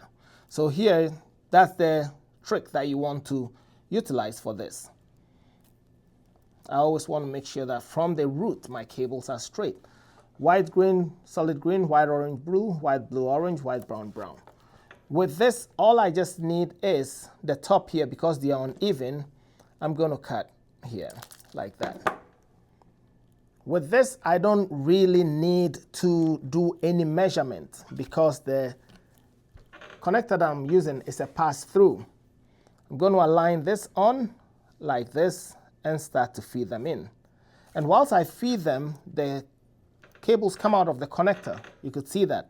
And I'm going to push this all the way down. At the same time, I'm going to verify the colors as they come. White, green, white, orange, solid blue, white, blue, solid orange, white, blue, solid blue, white, orange, and white, green, solid green, verify the colors. And you don't crimp at this point. Here you have to make sure that you put this boot on. So I'm going to make sure this boot is fully on like that before I attempt to do any crimping whatsoever. With the crimp tool that I'm going to use, whether I'm using this one that has got a blade on it or this one that has also got a blade on it. Remember, this one can only do the 8-pin. It's different from this one that would do both of them. See, this one has got 2 of them, but only this one does the cutting. This one doesn't do cutting. This one has a blade here. The blade will do the cutting. When you look at this tool here, it does the cutting for the 8 and it does the cutting for the 6 position. So depending on what you're doing, you can buy that tool. So I'm going to use this one. This one gives me that ratchet feel. So I'm going to take this and I'm going to feed that in.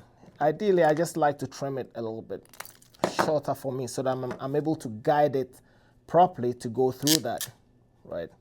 I'm going to take this and slide that in. And what I want to happen is I want all the cables to come out from here. See, that's what I want, the cables to come out from here. So once I'm crimping, it's going to cut everything for me. We always want to push it till the end, and you're going to give it a nice clean cut. Now let's look at this. When I cut it, you see 2 of them were still sticking there. They did not cut properly. And meaning that once I take this off, I just have to wiggle them a little bit. Because whoever made this jack, that is not his tool. And so this is why sometimes it becomes non-compliant for PoE. It did not cut off the last 2. It just sheared it off a little bit and I had to wiggle it off.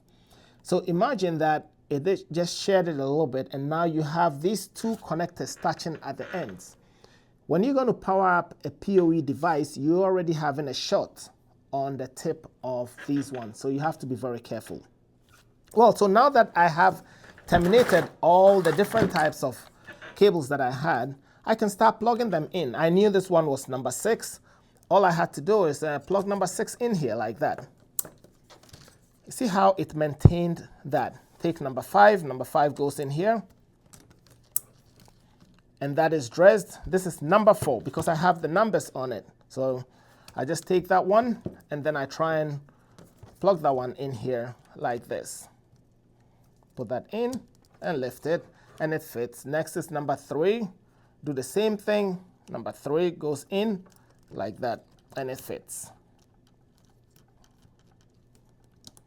And then I go to number 2 and this is number 2. So again, number 2 goes in here. And then you just slide it in. And then I go to number 1, which is this one. Number 1 goes in like that. And I slide it in. So here I am with all the cables that I dressed. And you notice how they've all fitted in properly. But this is not the end. Because the Velcro is what is supposed to be my final dressing, I'm going to cut my Velcro and I'm going to use that to dress it up.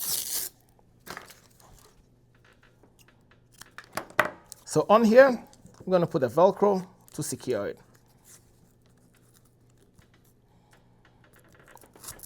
And it's not going to go anywhere. Once I have finished this way, you want to use the Velcro, secure it up properly.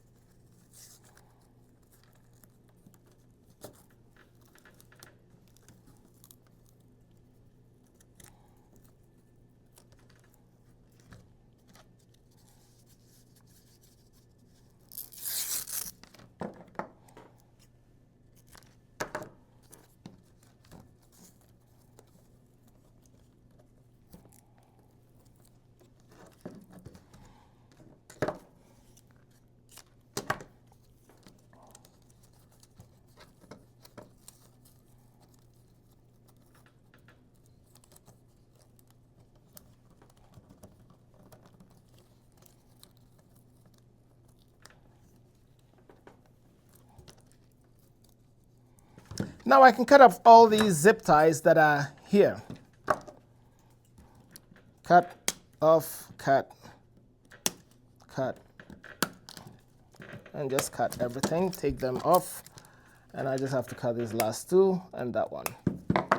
So now once I cut it, this is what I'm going to have. You just have to do a little bit of dressing in here, and that's just what's going to happen. At this point, your cables are well dressed the way you're supposed to have them in there. The cables are well supported, nicely dressed on here, as you do have them. Just grab the bin.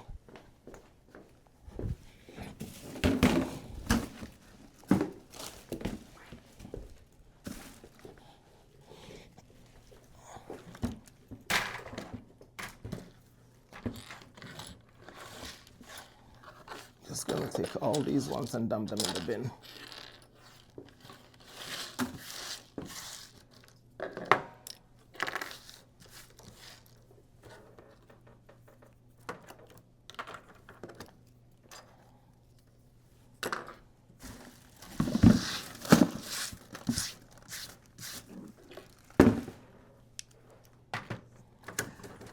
So two different terminations that we have.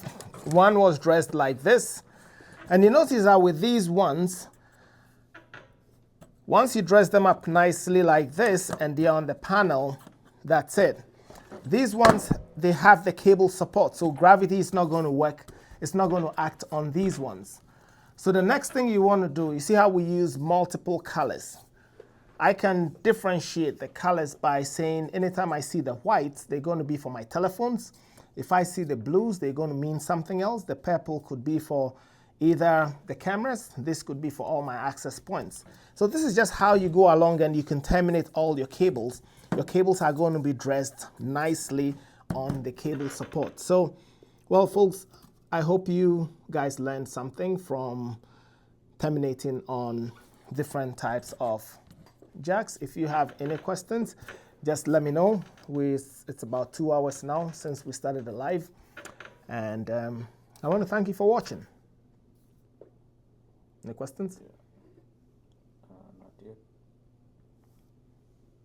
Don't forget, whilst if you're new, let me know if you're new to our channel and if you've never watched us before, just type new. I want to know how many new people I got following us. And let's talk about Delmi, what we do here. yeah, so this is Delmi Training Institute, and we are a technical training center here in Woodbridge, Ontario. Delmi Training, we've been training since 2016. We provide a career path for people to get into the skills trade. The skills trade here in Canada is it's a big thing because a lot of times there were not a lot of emphasis on skills, like learning a skill and growing through that as a career path. So it was like after high school, you go to college, you go to university, and you become a doctor, a lawyer. But this is a skill. It's a skill nobody can take away from you. So there's been a lot of emphasis being placed on it. Previously, if you talk about a skill, it's either being a mechanic or being a plumber, an electrician, an auto mechanic, or something like that.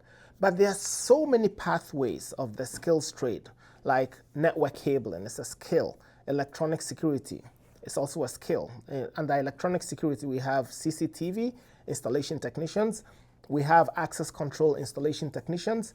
We have integration electronic technicians. So these are guys who integrate different components together. It all falls under electronic security. So there's a lot of emphasis on that. What we are doing here is we are fast-tracking careers. We do something that's totally unique and different. We train with a nice blend of theoretical knowledge with a lot of hands-on. So when you enroll here at Delmi Training Institute, we explain to you why you're not supposed to do this. We let you know what the building codes are, what the reasons behind what you're doing. But not only that, we give you all the tools and you get to do it yourself. So we have a do-it-yourself approach. And we have a lot of instructors that are going to be working with you one-on-one. So it's like a mentorship. And you get to make as many mistakes as you want. We look at just a few of the tools we have. When it comes to network cabling, we've invested hundreds and hundreds of thousands of dollars in equipment so that students could get to practice with them. The different types of connectors, tools for termination, we have a whole lot. So we go through and let students do it themselves, make their own mistakes, and if it takes you 100 times to get it right, you have the flexibility of making the mistake 100 times. So if you want to learn how to use these connectors, we have a bunch of them. You get to practice and practice and practice till you get it. And once you're comfortable, it just increases your confidence level. So when you go out in the field and you're faced with the same task, you're able to do it. This is what we do here at Delmi Training. But we've been able to do all these in 1 week. So it doesn't matter who you are. We can pick you off the street. You have absolutely no knowledge in network cabling.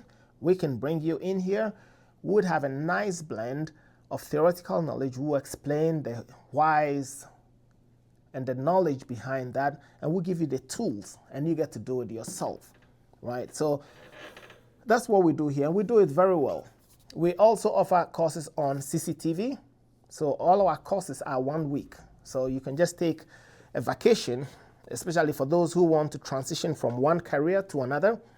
You don't need one whole semester. You don't need 2 semesters. You don't need the whole year. All you need is 1 week. You can take a 1 week vacation. You come and sit in here, and you learn a new skill in 1 week.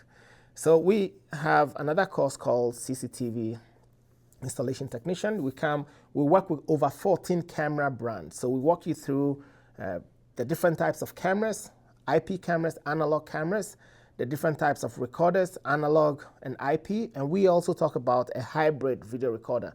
That means that you could install an analog and an IP camera onto the same box. We go through IP addressing, so even if you don't know a little bit of IP, so we go through that. We tell you what IP addresses are, how information is being routed, and the good thing is students get to program about 14 different camera brands. How to program them, you learn how to do it.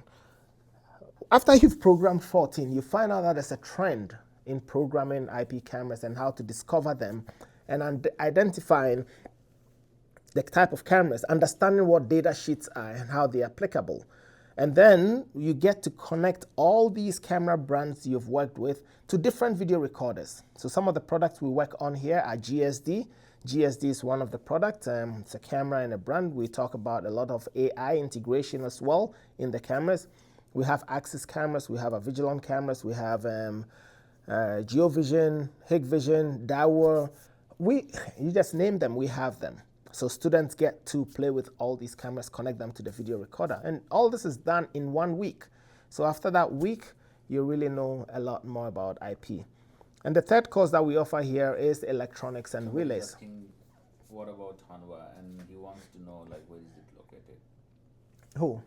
Oh, Hanwha? Oh, Hanwha is part of the cameras that, I'm saying 14 camera brands. So Hanwha is part of the cameras that students use. And do we have a Hanwha on this?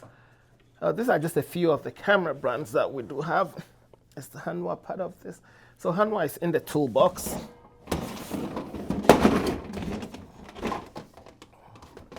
There should be a Hanwha somewhere. Yep, this is a Hanwha camera that student. So when I bring this, luckily there was just one right here.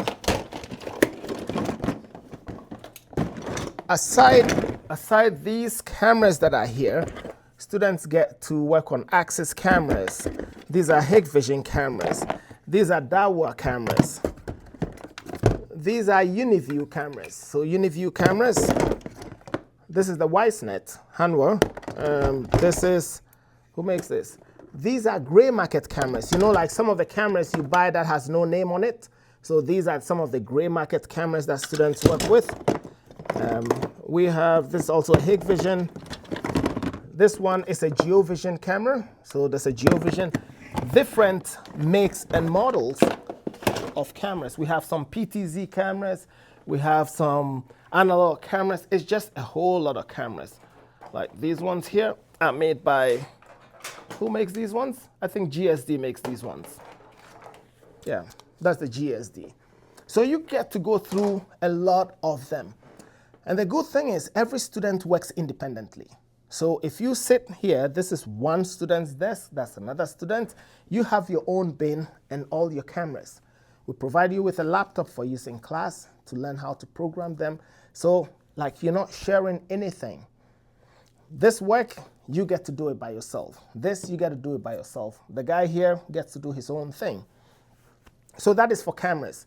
The next one I said is electronics and relays. Do we have a board here? Oh yeah, we have a board at the back, yeah. You can pass me that one. So the next course You guys are asking about like how does online class works and where is it located? So it's located in Woodbridge, Ontario. Our website is www.delmitraining.com, DELMI training.com. That is, you can see it's here. We were located in Woodbridge, Ontario. And I'll talk about the online classes in a minute. So this is the board that we use for our electronics and relay class. So it's quite a sophisticated board. All these boards, we designed them in-house. So we have different LED colors here. These are all output devices. On the other side here, we still have some different colors that you could simulate some applications. Here we have different types of relays. These are electromechanical relays. All here. In some of the students' bins, they have solid-state relays as well that they get to use.